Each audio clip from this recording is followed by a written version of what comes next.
Welcome back, T-Millers, to the latest in the T-Mill podcast series. I'm Mark from T-Mill. This episode, we're speaking to John, founder of Blue Planet Society. It's a volunteer pressure group campaigning to end the overexploitation of the world's oceans. John, thanks so much for joining us today. Hi, how are you? Across the water from Bournemouth to over here on the Isle of Wight. And we're going to kind of get into your story and some of the activities the Blue Planet Society does. But one of the things that I find interesting is this kind of like, sometimes we talk to like established charities that people might know of, but you and your colleagues have sort of voluntarily started up the Blue Planet Society yourself. So can you tell us a bit more about why you decided to do that? Yeah. I was living in Southern Africa at the time, and I had my own publishing company, and I was traveling around Africa fishing. And I just realized that the ocean was completely screwed. Even then, we're talking about late 90s, beginning of the noughties. And I could just see the effects on industrial fishing it had. And I had also had it up to my back teeth with capitalism. And I was looking for a new way or a new venture. And I decided I'd devote all my time to trying to save the ocean in whichever way I can. And it was also, obviously, as you know, the growth of social media over the last 20 years has been phenomenal. So it's at the beginning of that as well. Even though it's fairly established, I don't think we knew half of what we know now. I mean, for instance, Blue Planet Society joined Twitter in 2009. So it was 10 years before Twitter. So I'll give you an idea of where we're at. And I decided to do that, and with no money, I guess that the best way of doing it was to look at social media. I also didn't want to plow lots of money into it because, as I say, it wasn't based on money, it wasn't based on profit. It was based on making a difference, and so it was just natural to use the tools that were available. And necessity is the mother of invention, so social media was perfect. And that in itself was a bit of a coincidence, because I don't think the model that we operate on now would have existed without social. In fact, I know it wouldn't. It's really interesting that, so there's a couple of points I want to touch on. There's like the role of technology in people who are kind of like trying to start like values-based organizations, businesses, causes. But to kind of go just back to that start, one of the things that strikes me about a lot of the people we talk to, that they're very, very different in a lot of ways. We got people working in animal conservation, people who are starting up brands, people famous, like personalities, but or even robbed a bank. That was a good one. Who's running a music festival. But there's all got this kind of common ground in that moment where this thing in your head, this kind of like, this thought, these values, you cross the line. And I think it's fair to say that a lot of people don't actually get to that point of actually doing it and making it real. So you're there in South Africa, you're fishing. Do you think that was a big step to kind of then launch this thing? No, not really, because I had a little bit of money from selling my company, and I needed something else to do.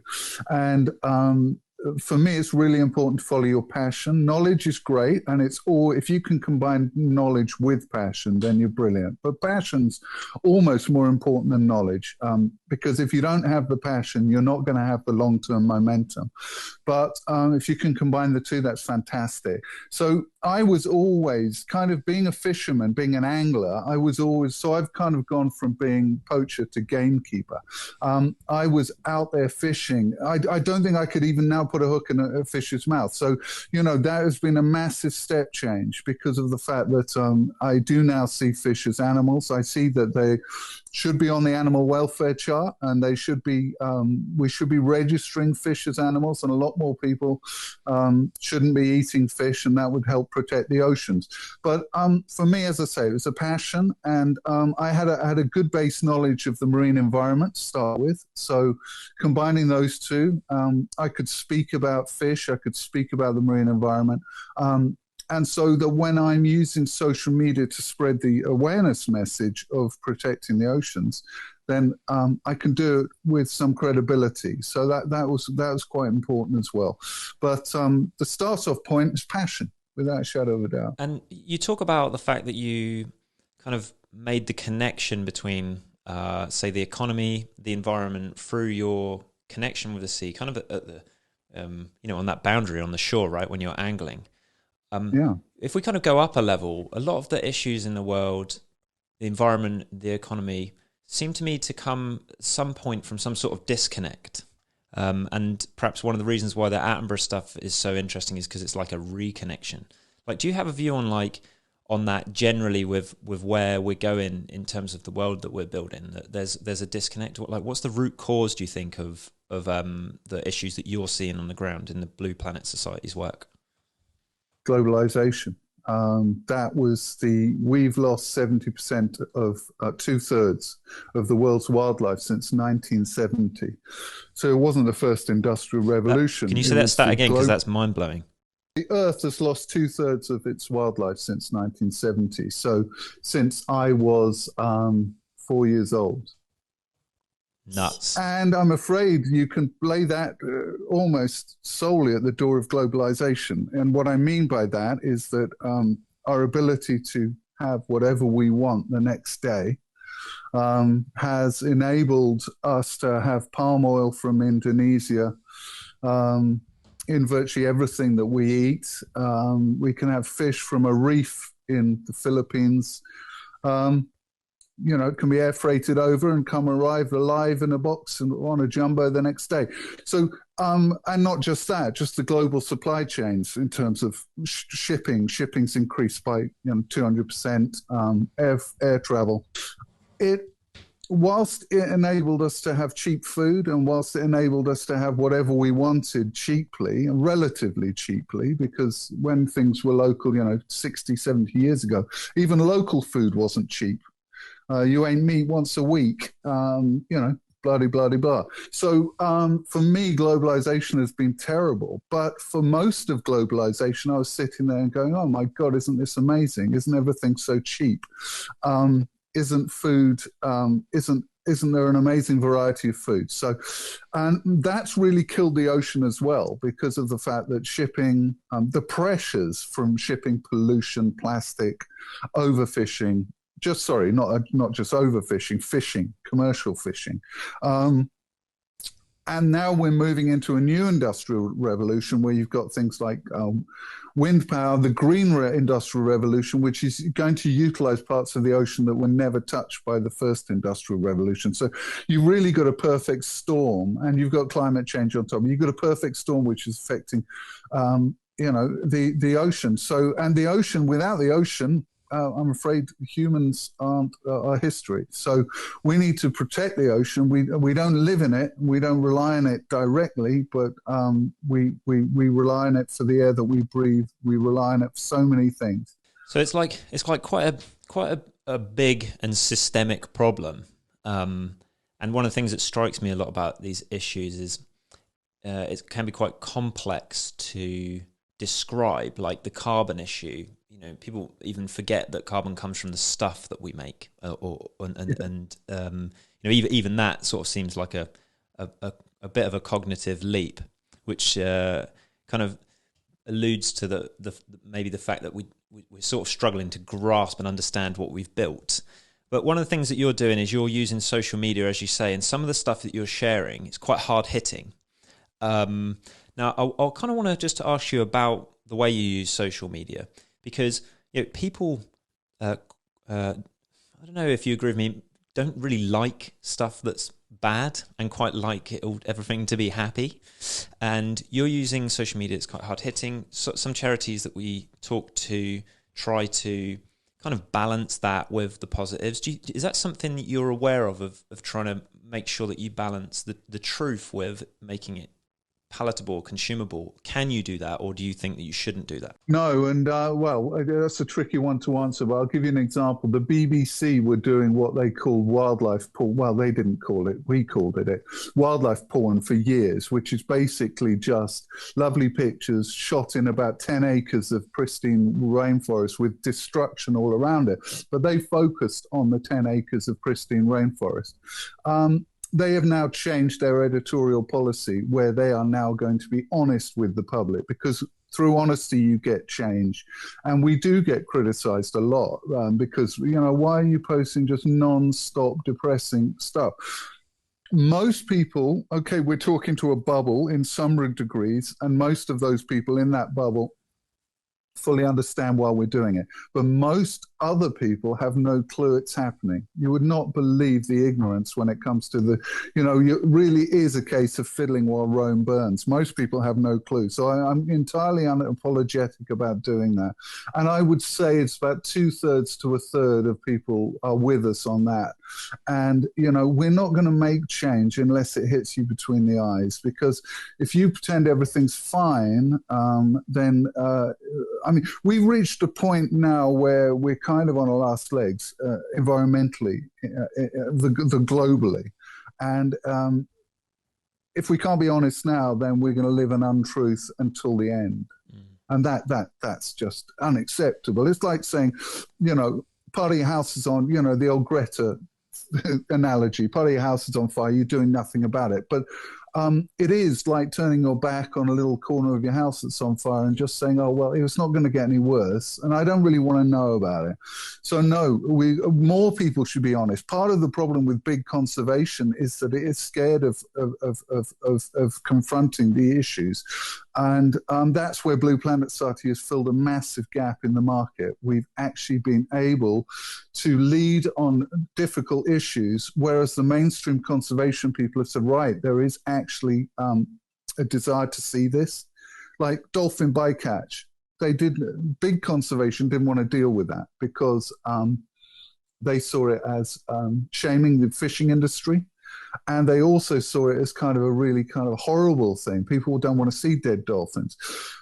I think one of the main things that Blue Planet Society has done is expose these issues that people were too frightened to expose because it was too risk. The risk-averse big conservation organizations weren't prepared to deal with it. We showed that it's possible in doing that and not to actually lose, to gain popularity, not to lose popularity. And so, yeah, really important. I think one of the things I read about was your independence as well, that gives you that sort of like ability to do that without having to sort of like equivocate or appease in that front. But you kind of made a really interesting point that I wanted to ask you actually there, which is I read a stat. This is not a marine stat. It was about mammals. That 96% of mammals on Earth are either humans or cattle. Only 4% are wild. I just thought that was like, no, that can't be right. This is not right. It's like I just checked out this morning, and it's so when we kind of think about those popular nature programs, what's interesting is when we're looking at the animals, it almost gives us a false sense of security that it's like, oh, there's nature, it seems fine. Whereas maybe perhaps a better film would be of just an empty. But it's quite hard to kind of communicate like, there's nothing that used to be something. It's like how do you think we can perhaps I think you're 100% right that you have to be right, don't you? Just telling the truth is the right thing. So how do you turn the corner then? Maybe not 20, not maybe 40 years ago. We didn't need to tell the truth. I think the point has come where if you don't tell the truth, we're going to die. We're going to ghost walk in. We're going to sleepwalk into disaster. So that's what I mean. I think we're at the truth telling point. Yes. But I did put an idea to the BBC some years ago, because the digital ability would now existed, for them to show the Earth prior to human industrialization. So if you were on Darwin's voyage around the world, or you were with Drake or Magellan, you would have just been blown away at the amount of wildlife on the planet. And I wonder whether the BBC could recreate that somehow and show the abundance. Because if you could show the abundance that existed pre-industrialization by humans, then I think you would show what we've lost. And maybe like what we could get back. Yeah, exactly. And there is this theory of shifting baselines. If you get used to what you get born into. So if you're born today, you take as normal what exists. So if you're 15 years old today, you will take as normal the amount of wildlife that exists on the planet until you're shown what used to exist, and then it becomes shocking. So a part of it is that complacency. We just don't know what we've lost, and nobody's teaching people now today. It's not on the curriculum in schools. We need to be a lot more aware of the natural environment, and unfortunately, if we, but again, globalization to a degree has not wanted us to know about that. So if that makes sense, it's kind of been hidden from us to allow globalization and capitalism to exist. So if you go back to that idea of that show that you were talking about, I think that's really interesting to think about. I was thinking when you were talking about the idea that that could be interactive, like the way that the internet, say if you think about computer games, they're kind of like worlds you can explore. It could be quite realistic to kind of change the format or use technology that's available now, but slightly differently. So I kind of just, wanted to talk about that concept, because the one thing that has changed in the last few years is the internet, the accessibility of quite advanced technology for everyday people. You talked about how Twitter really enabled you to do something differently. Do you see that as being important, that conservation organisations, values-based organisations kind of have got a bit of catching up to do with when it comes to utilising technology to achieve these kind of aims? Because it feels like the first movers on new technology are quite often perhaps not the people we would really should be leading on it. Yeah, well, there's a good example of that. If WWF started today, they wouldn't have buildings in every city. They wouldn't have a fleet of Land Rovers necessarily. They wouldn't have, WWF, hundreds of millions of pounds coming in a year. They would have a different model. They would have a model where they existed first and foremost on social media, and then expanded on from that to what they needed.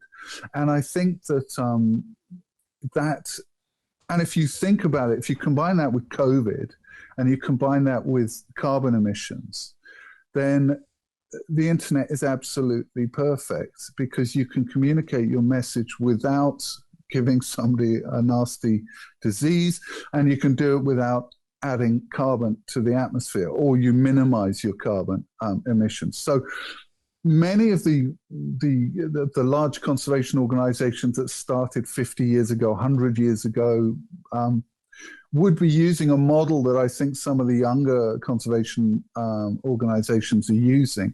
And it saves a lot on an awful lot of waste. It really does. Now, I'm not saying that you can't then bolt on really important capital equipment onto that if you need it, like an office or a Land Rover or a boat to go and do your work. But that shouldn't be what you buy. That shouldn't be what comes first. Yeah. In the new world, and for the people looking forward, the first thing you should do is make sure that you get your maximum bang for your buck from social media, and then expand from that point. And you may find you don't need an office. You may find you need less vehicles. You may find you need less air travel. Well, I know for a fact you'll find you need less air travel. So I think that's the big difference, is that the traditional conservation organizations are almost stuck with the model that they created. Because if you think about their fundraising model, it's based on keeping an office in Brussels, an office in London. It's based on that. So if you think they need a lot of that money, and combine that with salaries, there is a cheaper and more effective way of doing it. But I'm not saying we need a bit of everything. But I'm saying that if you started now, you certainly wouldn't start WWF or Greenpeace in the way that you did in the 70s. Yeah, it's interesting, this concept of perhaps preparing for the last war, whereas, like, say, people who are looking to exploit tuna fisheries using things like IoT and satellite telemetry on like fish aggregating devices and so on. So we almost kind of need. It would be great if a common theme. I'm sure. I think it sounds like you agree with me that we kind of want to encourage people who want to do good stuff in the world to actually get to participate in technology, not to see it as part of the problem. For me, going forward, if you use technology which can minimize your footprint on Earth, then I think that's something that we should be doing. As conservation organizations, that should be your very ethos, is to have as little impact as possible on the planet, but have as much impact as possible on awareness and changing people's perceptions. So just talking about technology, it's really great for us as kind of creators of technology, I suppose, to kind of work with, or to see it being used, actually, would be by folks like yourself that are doing really cool stuff. And I just want to, the podcast is not really about T-Mill. It's kind of more about, the way that you're using tech to kind of do interesting stuff. But I just want to touch on some of the products you have made, and because they're quite interesting. There's a really interesting one. It's quite hard you probably should describe it because we're on a podcast. There's one that's got a trawler in it, and another one that you've used to start a conversation about shark fishing that I absolutely love. So I wonder if you could describe how you're using those designs to kind of reach across the internet, I suppose, and make those get those issues kind of like out there in society, get people talking about them. That was one of Blue Planet's main campaigns, probably of the last 5 years, and that was to stop shark tournaments in America. They're catching and killing sharks for no better reason than to see who catches the biggest shark and to win a prize, a money prize, cash prize. And so we saw that as a no-brainer to challenge that. And Blue Planet Society managed to knock out all of the large corporate. Believe it or not, in America, this was big business. You had people like Coca-Cola, you had people, massive companies sponsoring this. So what we did was we knocked out all the corporate backing from that. So anybody who had a respectable business can't touch the shark tournament. Shark tournaments with a barge pole. We didn't stop them. We stopped some tournaments, but we didn't stop all the tournaments, but we did remove all the big money from it. So what that campaign was basically saying that, it was kind of, I know it's hard hitting, but it was kind of like it was like almost equating shark fishing to lynching. And, and there was an element of that in the shark tournament kind of world, was that they're the big, bad, nasty animals. And there was kind of a punishment aspect to that, which came from Jaws and came from that whole scary aspect of sharks. We all now know, after 10 years of campaigning, that sharks are absolutely essential for the ecosystem. So it was to convey that. Yeah, so I think when we talk to people who are doing really interesting stuff like you, it sort of seems like there's two sides to the organization. There's like the work that matters, and then like work that pays for the work. And I think a piece of work, something that you do that I noticed that I think is really interesting, not just for charities, but for anybody who kind of is trying to start something up. It might even just be their own, start a brand or event or whatnot, is you're a prolific publisher of content. I mean, your website is packed with really high quality information. Kind of the format is like articles, pictures, they're factual, but it feels to me like social media and internet dynamite, because it can be shared, it can be referenced, it can be tweeted or Facebooked. It's good for SEO. Is that something that you're conscientiously doing to kind of like use the internet to kind of be a tailwind rather than a headwind? Yeah, absolutely. Content is key to everything you do, and original content. It's not, the trouble is, if you two things I would say to anybody starting up something like this or having trouble with balancing this, is that it's time consuming, but it's worth it. And we try and do a mix of kind of news content that's available to everybody about the ocean, plus original content. If we could, we would lead the stories every time, but it's fairly it's costly and it's time consuming. But so what I'm saying is the ideal is to have 100% original content. You know what you're dealing with, and you're generating the news and you're generating the shareability of that content. So yeah, absolutely vital. And I would say that ideally we'd want that balance to be 50-50 at a minimum. of original content versus kind of generated content from other news sources. So it's really important. And when you're dealing with a campaign strategy as well, you've got very, very important visuals coming out. You need the people, most people will just look at the visuals, take their own story in their head, and then stop eating fish. But a small percentage will want to find the backstory to that visual. So you've got to be able to, they've got to then go to the website and find out more about it. And the only way of doing that is original content. The blog site on Temail is really important as well because it gives us another platform. I could share the same blog on 2 different platforms and make it look different and share them as 2 separate articles. So it's really, really useful to keep the blogs ticking over on every site that we're given because it's just another way of disseminating information.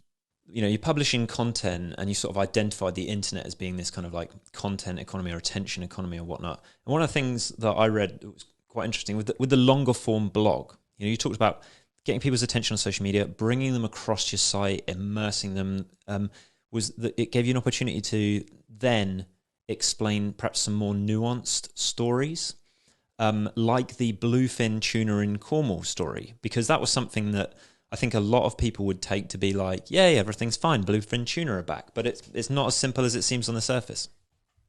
No, it really is. Bluefin tuna are back probably because of what we've done to the planet. And it doesn't mean their numbers have increased either. Now, we get this all the time. And this is you picked a great example there. If you're out and about in a kayak off the coast of Cornwall, you're going to see you might be lucky enough to see hundreds of bluefin tuna. And if you do that every summer, you're lucky enough, you'll probably see them every summer. You will assume, and human nature is exactly, does this, you will assume that their numbers have increased. But all they've done is they've shifted in range. And that's a good metaphor for what's happening on the planet. Very few wild animals are increasing in number. They're just shifting their range because of what the humans have done to the planet. And that range tends to be shifting north out of waters that are becoming too warm. It won't be long before we've got the great white shark in British waters. So that'll be great. It may not happen, but it's more than likely to happen. Dun-dun. Yeah, I know. For us people who live on the coast, that maybe is yeah, like us.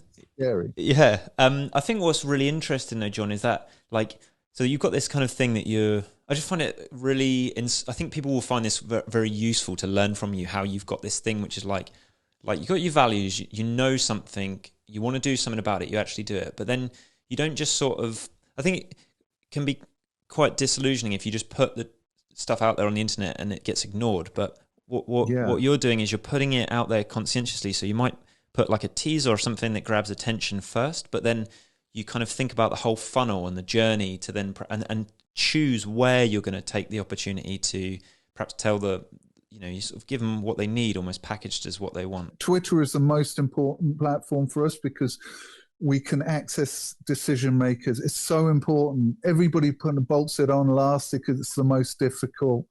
I would start with Twitter. If you can crack Twitter, Instagram, Facebook will be a doddle because you get to the politicians, you get to the decision makers, you get to the media. It's about influence. Twitter's about influence. Facebook's about awareness. Instagram's about getting to the millennials. You know, there's a balance of all three. And I don't know what TikTok's for. It's like, it seems to me, it's like the Alibaba of the platforms. But I want to see if you've got any advice that you'd give to other people out there who might want to, in the post-COVID, perhaps people reassessing what they want to do with their lives. It sounds like you sort of had a moment where you said, you know what, I'm going to perhaps do something more meaningful with my time. And, I'm sure it feels pretty good, to be doing what you're doing. Like there's a sort of like a kind of like it's perhaps more fulfilling work than like just showing up to work or whatnot. So how do people go from like where they're at now, where they say, hey, I got something I really care about, to where you're at, where you've got, an organization that's kind of making a difference and a place to share your voice? I think one of the most important things, I'll be quite frank here, I think parking your ego is really important. I think that if you move from, like I did, from kind of a money-making capitalist environment into a non-profit environment where all you're doing is every day trying to make a difference, then you are satisfying completely different needs. The what drives you to make more money and be the best salesman or the best marketing man, and is your ego.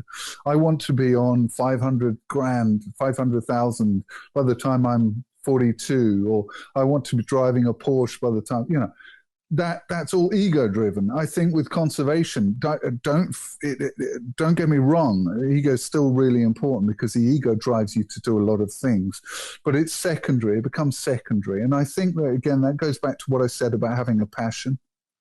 If you're not passionate about what you're doing, you're not going to do it.